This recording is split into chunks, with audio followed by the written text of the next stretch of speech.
Over the last few thousand years, we have warped our own history. Our stories of the past have been changed, altered, mistranslated, and completely been misunderstood as we rounded the curve on the precession of the equinox. Modern views of our history account for many things, but completely dismiss many very important pieces in the puzzle. For example, the pyramids of Giza. There is no modern theory that accounts for how these could have been made. Individually, each block cannot be pulled even with 50 men pulling it, let alone drag it for hundreds of miles and then stack them on top of each other 450 feet in the air, in such a precise way that even modern technology can't achieve. Not to mention having it lined up precisely with both Orion's belt, a golden mean, and Fibonacci spiral, and be a primary nodal point of every sacred site on the planet. And that's just one example. Our history is not what we think. In Lesson 11, I said that many things that we've been led to believe to be true simply is not. This has got to be the biggest. The field of archaeology recently saw some monumental discoveries that are rocking the foundation of what we think we know about ourselves. Many ancient cities such as Babylon, Erech, and Akkad that were written about in the Bible and other ancient texts were always thought to be myths because no one could prove they existed. Then, one of them was found. This led to finding another, and then another. Inside one of these cities, archaeologists found thousands of cylindrical clay tablets hidden deep within the earth under this ancient city. The tablets were completely covered in text, written in cuneiform, and tell an ancient story that spans back over hundreds of thousands of years on this planet, describing the history of the earth and the origins of the human race in great detail. Now, the first thing we all want to do is just say that they were making things up. They didn't know the history of Earth, and they were simply creating tales to explain where they came from. However, if this was true, how can we explain how they knew so many things about the universe that would seem impossible to know? Not only did the Dogons know all about the distant planets in the solar system, but so did the Sumerians. They described them all in great detail in these Sumerian records. They also knew about the precession of the equinox. That's a tough one for a historian to understand, because it takes over 2,000 years of continuous observation to actually learn that the Earth has a wobble. The Sumerians had this information from day one of their civilization. A man named Zacharias Sitchin spent a long time transcribing these texts and had put them all together in his books, but many others have also done the same, and the interpretations are always very similar. Not only that, but Thoth has also shared information about this with us, and his account matches the Sumerian records. Adamus and other channelings discuss it as well. If you see all of these records and sources, there is a huge connection between the stories. Now, this story spans back hundreds of thousands of years into our past. It talks about Tiamat and Nibiru, the Nephilim, seeding the human race, Adam and Eve, and the children of Lemuria. This portion of the story is really interesting, but not the most crucial to know. We're not going to be covering this at this time. We are, however, going to be picking up the story at the end of Lemuria, and discussing the events of Atlantis up to present day. What I'm going to tell you is a mix of what these records say, along with what Thoth has told us for some finer details. Please have your own experience while watching this. I'm not going to tell you that this is fact. I am simply saying, decide for yourself.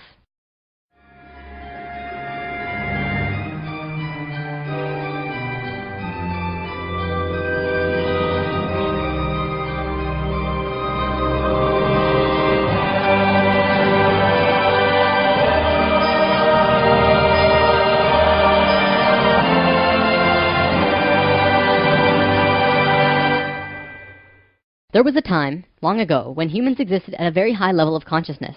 We were interdimensional and were very psychic. We communicated through thought and emotion, much like how animals do rather than speaking or writing, which would seem very primitive. We lived primarily on a large string of islands called Lemuria, but there was a consciousness shift. We moved up in consciousness, and the islands of Lemuria sank beneath the oceans. At the time of this shift, a new continent rose out of the waters. We called it Atlantis. Back in the early 1900s, the spiritual path of the United States was similar to what's happening today.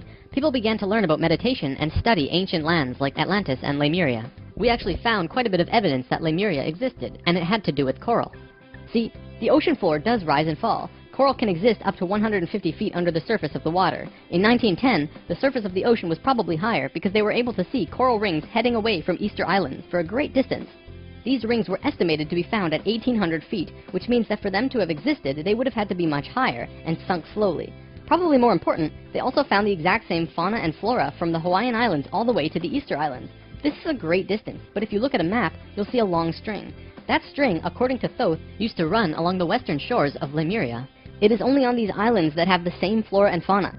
Same trees, bugs, bacteria, everything. Science can only explain this if there were closer land bridges between these islands at one point. Although we were studying this at that time, World War I began soon after, and we lost interest in spirituality and the ancient lands for a very long time. After the sinking of Lemuria and the rising of Atlantis, at first the human race became scattered. We moved to various islands and continents all over the world because we didn't have a home. Yet, we didn't know where to go. At that time, there were about 1,000 humans at a very high consciousness, more than all of the rest. They were called the Nakals. Today, we know them as ascended masters. The Nacals began preparing Atlantis to be our new home. They projected their energies across the surface of the continent in the form of the Tree of Life, not with 10 circles, but with 12, an extra on top on the island of Udal, and an extra on the bottom in the water. There were 10 components on the mainland, and even though it extended over hundreds of miles on the surface, it was projected to the accuracy of a single atom. We chose to move to Atlantis because of the Kundalini. In humans, the Kundalini is often referred to as the energy serpent that runs up and down your spine. When activated, it provides an immense amount of energy through all of the chakras. The Earth itself also has a Kundalini because the Earth is alive, like an organism, running from the center of the planet to a specific place on the surface. Wherever the Kundalini resides, the people there become the spiritual leaders of the world. The Earth chose Atlantis to be the new energetic center of the planet. After Atlantis, the Kundalini moved to the mountains of Tibet, which is why the Buddhists were the leaders in pure spirituality for the last 13,000 years. It was a very pure place. It moved again within the last 10 years, but that's a story for another time. If you want to read more, check out the book The Serpent of Light by Drunvalo Melchizedek. Suddenly, in a single day, the Nacals breathed life into the Tree of Life on the surface of Atlantis. This created vortexes of energy rotating out of each and every circle. Once the vortexes were established, the children of Lemuria began to be called forth. Millions upon millions of Lemurians who had settled all across the planet began to be pulled toward Atlantis. A great migration began. However, the Lemurian body of consciousness had only reached the age of 12 as a planetary consciousness. Because we were right-brained, we were a female species, like a 12-year-old girl, and some of our centers weren't working yet. They had worked with these energies, but only mastered 8 of the 10. Each migrating Lemurian was attracted to one of these 8 centers on Atlantis, depending on the nature of the individual. There, they settled and began to build cities. That left 2 vortexes with nobody using them, not a single person. These 2 vortexes were pulling life toward them, and in life, you can't have an empty place. Life will find a way to fill it. Similar to if you were driving along a freeway, following another car, and you drop too far behind, someone will fill the place. That's exactly what happened on Atlantis. Though the Lemurians had only filled 8 of the vortex areas, Mayan records state clearly that there were 10 cities in Atlantis when it fell. You can see these records in the Troano document, which is now located in the British Museum. This document is estimated to be 3,500 years old, and it describes in detail the sinking of Atlantis. To fill these 2 empty vortexes, according to Thoth, 2 extraterrestrial races stepped in. Not 1, but 2 completely different races. The first race were the Hebrews, coming from our future. Thoth says that they came from off-planet, but we don't know where exactly. The Hebrews were kind of like a kid who went through 5th grade and didn't make it, so they had to do that grade over again. They learned all the math, the left brain stuff, but they didn't get the right brain aspect of evolving consciousness, the doing. They didn't graduate to the next level of evolution, so they had to do it again. They knew a lot of things that we didn't know yet and brought many concepts and ideas to us that we weren't aware of yet. Now, if this is true, this would explain quite a few things about the Hebrew people in general. They seem to have many sacred geometries hidden within their culture. It also puts perspective on the story of Exodus. Perhaps Moses incarnated into that lifetime to free the Hebrews because they were not direct descendants of humans and were being treated unfairly. Or could it be that Moses was visited by an ascended master of the Hebrews who guided him to free their people? Given what we know about dimensions and consciousness, it definitely puts a fresh perspective on old stories that didn't make much sense. We could talk about this more, but let's continue for now. There were no problems caused by the Hebrews coming to Atlantis. They actually benefited our evolution. The other race that stepped in caused big problems. These beings came from the nearby planet of Mars. See, according to Thoth, Mars looked very much like Earth a little less than 1 million years ago. It was beautiful. It had oceans and water and trees that were just fantastic. But something happened to them, and it has to do with something called the Lucifer experiment. From the very beginning of creation, everything is simply an experiment. Creation itself was just consciousness creating and inhabiting itself in that creation. There is no divine plan. Spirit can do whatever it wants. Having said that, if Spirit decides to cut itself off from the rest of consciousness and create a separate reality on its own, it can do that too. This is called the Lucifer experiment. Because Spirit is God, it can do this. There is nothing wrong with that. We've kind of been led to believe that Lucifer is evil and the devil. This just isn't true. Lucifer is just another means of perceiving the reality. It is not a unity perception of oneness, but rather a duality perception of two-ness. There's a flower of life pattern for Lucifer as well, but that's a big topic for another time.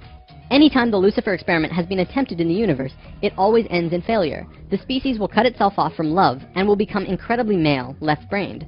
What always ends up happening is that everyone becomes very greedy. There is no compassion for one another, and everyone ends up fighting until they end up killing themselves. More than 1 million years ago, the beings on Mars joined the Lucifer experiment, and it failed dramatically. Basically, they cut themselves off from the unity of the universe and created a separate reality. When the Martians severed the love bond, they became pure male, logical beings with no emotions. What happened on Mars was that they ended up fighting. Mars became a battleground. Eventually, it became clear that Mars was not going to survive. They blew their atmosphere away and destroyed the surface of the planet. Nova recently did an episode on planetary magnetics, and they found some interesting things about Mars. The planet didn't have a magnetic system, however the surface was magnetized, implying that at one point it did, but that something happened. Let's move on for now, but I'll link to this Nova special in the comments. Now, we've been discussing the star tetrahedron before, and now I want to give you a brief understanding of the Merkaba. The Merkaba was known in ancient times as the Chariot of Ascension. It is the star tetrahedral energy field around the body. All around the world there are references to this in ancient texts. When activated to its full potential, the Merkaba, which is both a tool and part of your being, can be used to do the impossible, included but not limited to changing dimensions and traveling through the universe. Before Mars was destroyed, they built huge tetrahedral pyramids, which we've discussed in Lesson 10. They built 3-, 4-, and 5-sided pyramids, eventually building a complex that was able to build a synthetic Merkaba. Remember in Lesson 10 I showed you that complex on Mars depicting a star tetrahedron inside of a sphere? That was the remnant of a complex that created the Merkaba. After 1,000,000 years or so, it's been eroded, but the proof is there. Now, because the Martians were severed from the Unity consciousness, they couldn't create a living Merkaba. They simply used it as a tool. They created a synthetic Merkaba to travel in time and find a new home. A small group of Martians tried to get away from Mars before it was destroyed, and that place they found was Earth. About 65,000 years in our past. They saw this little vortex sitting there, just pulling in life, with no one in it. They didn't ask permission. Being part of the Lucifer experiment, they just said, alright, let's do it. And they stepped onto that vortex, and in doing so, they joined and changed our evolutionary path.